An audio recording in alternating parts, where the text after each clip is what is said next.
But ये मतलब ये ऐसे स्पेशल लोग आप कहाँ से लेके आते हैं? मतलब ये हिस्ट्री नहीं पढ़ी क्या साहब ने? जो आपके डीजी आईएसपीआर है, हिस्ट्री पढ़ी है ना? नहीं पढ़ी। अभी थोड़ी देर पहले मैं बता रही थी कि हिस्ट्री पढ़ना जरूरी है, तो ये हिस्ट्री नहीं पढ़ते, पढ़ाते नहीं वहां पे जनरल्स को हिस्ट्री। मैं पूछ पता रही नहीं, इसीलिए पढ़ाते ही होंगे, आई थिंक पढ़ाना तो चाहिए, पढ़ाते होंगे। या फिर ऐसा तो नहीं है कि वो जो 1971 का आउच मोमेंट है, उसके बाद आपके जनरल्स जो है वो पढ़ना ही नहीं चाहते? जनरल बाजवा कि आप जानते हैं फॉर्मर आर्मी चीफ, उनकी कुछ स्टेटमेंट्स आई जिसमें उन्होंने कहा कि हमारे जो हथियार है वही नहीं चलते, हमारे तो टैंक्स ही चलने वाले नहीं है, बेकार सारा असले है हमारे पास, मेरे पास तो मूवमेंट के लिए अगर कोई ऐसा मौका आ गया जंग का या कुछ ऐसा, इंडिया से तो लड़ नहीं सकते क्योंकि हमारे पास जो असलिया है वो भी खराब है और मूवमेंट के लिए पेट्रोल ही नहीं है, मैं गाड़ियां कैसे चलाऊं। बाजवा साहब की बात आप कर रहे हैं, बाजवा साहब सबसे पहले ये बताएं कि वो किस एमा पे ये सारा कुछ करते रहे हैं, वो कैसे एक्सटेंशन ली है उन्होंने कैसे एक हुकूमत लाए हैं फिर दूसरी हुकूमत लाए हैं। एक्सटेंशन भी सुनने में यही आता था कि इस वजह से मिली है कि अगर उन्हें एक्सटेंशन ना दी तो वो भी हम इल्ज़ाम इंडिया पे लगाते थे, तो अगर एक्सटेंशन ना दी तो ऐसी सिचुएशन है कि इंडिया हमला कर देगा, अटैक कर देगा, मतलब हर चीज़ में इंडिया को ले आते हैं। और at the and chief of army staff, जो सबका चीफ ऑफ आर्मी स्टाफ है, उन्होंने ये कह दिया जी वो उनसे तो हम जंग ही नहीं कर सकते। नमस्कार दोस्तों, आप सभी का स्वागत है एक और नए वीडियो में। मैं हूं प्रियंका और आप देख रहे हैं पाक मीडिया कॉमेडी। तो दोस्तों, कल पाकिस्तान के डीजीएसपीआर ने एक प्रेस कॉन्फ्रेंस की जिसमें उन्होंने भारत के खिलाफ प्रोपेगेंडा फैलाया और कहा कि भारत अगर दुस्साहस की कोशिश की तो पाकिस्तानी सेना मुंह तोड़ जवाब देगा। तो आइए पहले देखते हैं कि पूरा मामला क्या है इस वीडियो में।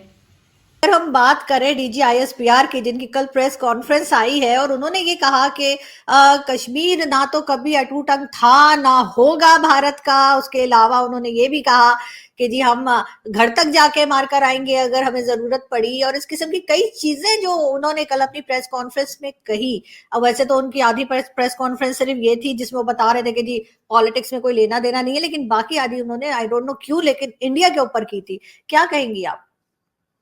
पहले तो मैं आपसे ये कहूंगी, जो थोड़ी देर पहले मैं कह रही थी, आप ये चुन चुन कर लाते कहां से?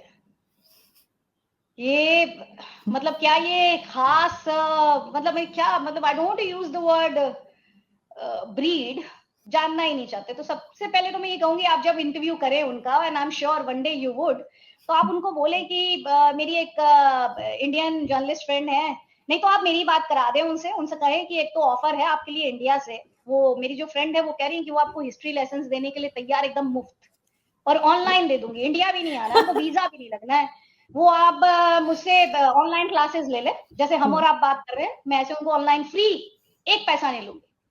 तो वो मैं उन इतनी सर्विस पाकिस्तान को हिस्ट्री क्लास की आपके डीजीएसपीआर को देने के लिए तैयार हूँ, क्योंकि फिर उनकी इस तरह से इंसल्ट नहीं होगी। क्योंकि पहले तो वो ये भी जाने कि वो कश्मीर की बात कर रहे हैं, पाकिस्तान भी भारत का ही था, पहले तो वो ये जान ले, उनको शायद नहीं पता होगा, तो ये उनको कोई बताता वहां पे, अगर प्रेशर में कोई होता तो आई एम श्योर जिसने खुद थोड़ी सी हिस्ट्री पढ़ी होती तो उनको बता देता कि कश्मीर पे तो जनाब आप बाद में जाएं, यहाँ तो पाकिस्तान ही भारत का था, तो 47 हम अलग हुए, और उससे पहले उनसे पूछ लें कि इंडिया की रिकॉर्डेड हिस्ट्री कितनी है, 5000 ईयर्स की इंडिया की रिकॉर्डेड हिस्ट्री है, और क्या बातें करते हैं। मतलब मुझे लगता है कि अब आपकी फौज के पास, प्लीज मुझे गलत ना लें, लेकिन इतनी जंग हारने के बाद, टुकड़े करा लेने के बाद, और ये देखने के बाद और जानने और समझने के बाद कि इंडिया का जो कद है वो बहुत ज्यादा ऊंचा होता जा रहा है, और इंडिया अब जो गवर्नमेंट है वो बात करती है पीओके की, वो बात करती है गिलगिट बाल्टिस्तान की, तो कुछ नहीं, अगर मुमकिन है तो सिर्फ शेयर शेयर शेयर रिटोरिक बोलो, बड़ी बड़ी बातें फेंको।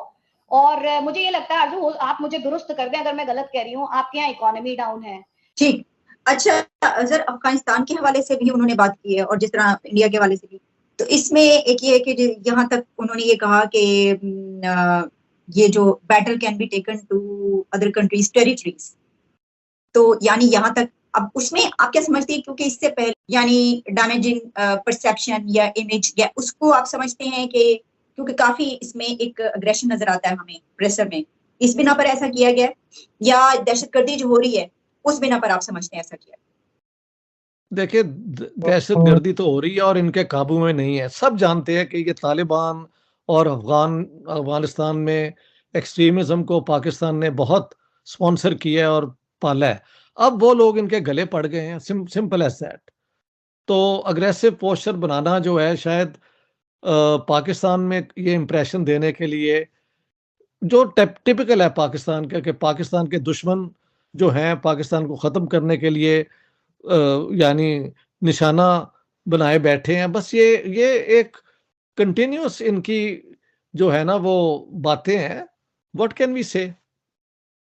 क्योंकि टेररिज्म तो हो रहा है ना, और हमारे जवान भी मारे जा रहे हैं, पुलिस के लोग भी मारे जा रहे हैं, और वो जो ये तालिबान टाइप लोग हैं वो वहाँ पे भट्टा भी अपना एक कर रहे हैं, और वहाँ पे लोकल एम्प्लॉयज जो हैं वो उनके साथ सिंपथाइज कर रहे हैं। तो यहाँ पे इंडिया का रोल कैसे आ गया? ये तो वही ट्राइब्स हैं और वही लोग हैं जो यहाँ पे हमेशा से थे। सो आई डोंट नो क्या कहा जा सकता है। सवाल ये पैदा होता है कि शुरू से आप काफ़ी नॉलेजेबल लगते हैं, लेकिन इसलिए आपसे ये सवाल कर रहा हूँ कि शुरू से हमें ये बताया जाता है डिफेंस पे बहुत बजट लग रहा है, डिफेंस पे बहुत बजट लग रहा है, जिसकी वजह से हम इस तरीके से स्टेबल नहीं हो पा रहे। मुझे बताएं, अभी रिसेंटली जो हमारे साबका चीफ ऑफ आर्मी स्टाफ थे बाजवा साहब, कमर जवेद बाजवा, उन्होंने स्टेटमेंट दी है कि इंडिया जो है, इंडिया की जो फोर्स है उसका हम मुकाबला उस तरीके से नहीं कर सकते क्योंकि टेक्नोलॉजी है उनके पास मतलब ये है इस तरीके से। हामिद मीर साहब को उन्होंने मैंने अभी रिसेंटली वो हामिद मीर साहब का वो ज़ारा आपा के साथ एक छोटा सा एक क्लिप मैंने देखा है। देखें, इंडोर जो भी बात होती है, हामिद मीर साहब उस वक्त सोए हुए थे, इनको उस वक्त आवाज़ उठानी चाहिए थी। और रही बात पाकिस्तान की मैं नौजवान हूँ, अल्हम्दुलिल्लाह मैं पाकिस्तान हूँ और मुझे पाकिस्तान से प्यार है। भी बहुत प्यार 2 साल अब्रॉड रहा हूँ, फिर मैं रिटर्न आया हूँ पाकिस्तान में। यहाँ के जो क्रूशल कंडीशंस हैं, शायद किसी का कोई आप आसरा बनना चाहिए। और बाजवा साहब की बात आप कर रहे हैं, बाजवा साहब सबसे पहले ये बताएं कि वो किस इमाम पे ये सारा कुछ करते रहे हैं। आपके यहाँ पर जो सोसाइटी हम वो रोटी के लिए लाइनें और जो ये ग्रेन्स होते हैं इनकी कमी को लेके तरह तरह के रिपोर्ट्स देखते पढ़ते सुनते हैं। आपके प्रधानमंत्री कहते हैं उनको बुरे सपने आते हैं।